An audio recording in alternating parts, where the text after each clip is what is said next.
Welcome to this week's video blog from the Center for Human Awakening. My name is Rob Meager. I'm co-founder of the center. For our video blog this week, I'll share a reading from Richard Harvey's book, Your Essential Self. And the reading is titled, Stages of Transition. Everything is in a process of change. The aesthetic, the pleasurable, the adorable, and the attractive will dissolve and vanish, leaving us only with impressions of their deliciousness, our memories of enjoyment, as well as the pain of their absence. Clinging to impermanence leads to sorrow. Old age and death are the mantles over the manifest and changeable events in the human life. Seeking fulfillment in outward phenomena is futile, since our desire for fullness ultimately leads to an ending. Our lives move incessantly onward without respite, regardless of what we churn up in our wake or leave behind. We change and adapt in biological, physiological, mental, emotional, and psychological cycles through childhood, adolescence, adulthood, middle years, and old age, the unfolding of a human lifetime. An individual life passes through a series of stages that are marked by psychological thresholds, which seek expression in initiatory rituals. At each stage, we enter a creative conflict that results in the choice to deepen in wisdom.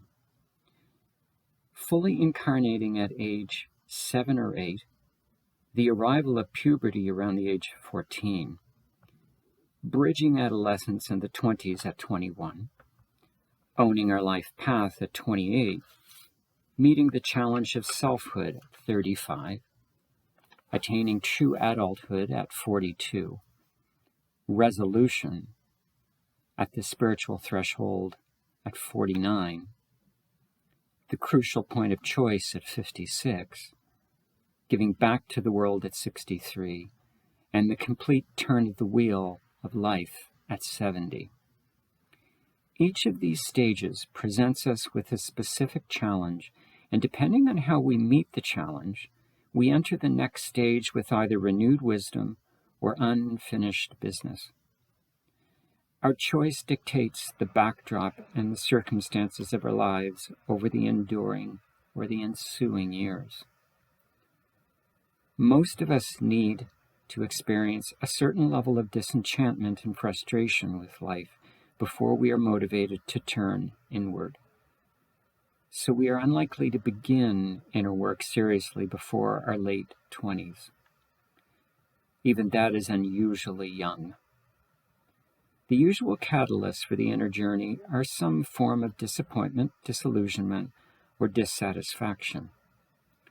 When we have suffered the hardships of life long enough, pricked the bubble of fascination deeply enough, we have probably reached our 30s or 40s. So that is usually when the inner journey begins. But there seems to be no upper age limit to self-inquiry. People in their 70s or 80s have a different sense of time than younger people do. Each moment is precious to them, whether it is a gift of biology or the tendency of the older personality. People who turn to self-discovery in senior years tend to be deeply inquiring and open. They bring a quality of mature respect to the process of healing and inner work. Since most people engaged in the inner journey are in the 30s to 50s age range, we will focus in more detail on the thresholds that we meet then. The influence of the different thresholds can be felt before and after each specific age, but the age points of the thresholds are specific. The urges and impulses of biological and psychological development are stronger than the ego's preferences. Some people are offended by this. It seems to challenge their notion of being a free agent, and they feel they want to do what they want to do when they want to do it. When the stages do not seem to describe your life experience, consider what you might have missed before you dismiss them. On the other hand, models are never beyond challenge. While most of us conform to these thresholds, some exceptions are inevitable. Certain people defy the rules of age, but they are the rare ones, and few of us fall into this category. As we age, we may feel that our body is betraying us. We dye our hair, buy anti-aging creams and serums, get Botox injections or facelifts. All of this is a deep affront to the older person who is emerging from inside us, and it disrespects the profound wisdom that comes from embracing senior years. Modern insults reflect this. Behaving like a child is synonymous with behaving like an old woman. Even the pains of aging and illness teach us about our bodies and yield new wisdom about our physical form.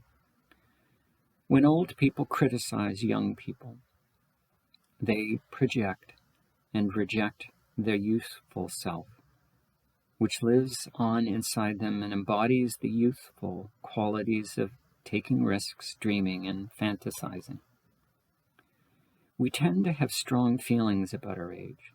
We want to be younger or older, or to pass through certain ages more quickly or more slowly. We become defensive, so some of us are reluctant to reveal our age, our awareness of time passing, and our embarrassment, which hides the shame of leaving so many things unfinished in the past. But if we can surrender to the process of maturing, each threshold offers us specific gifts.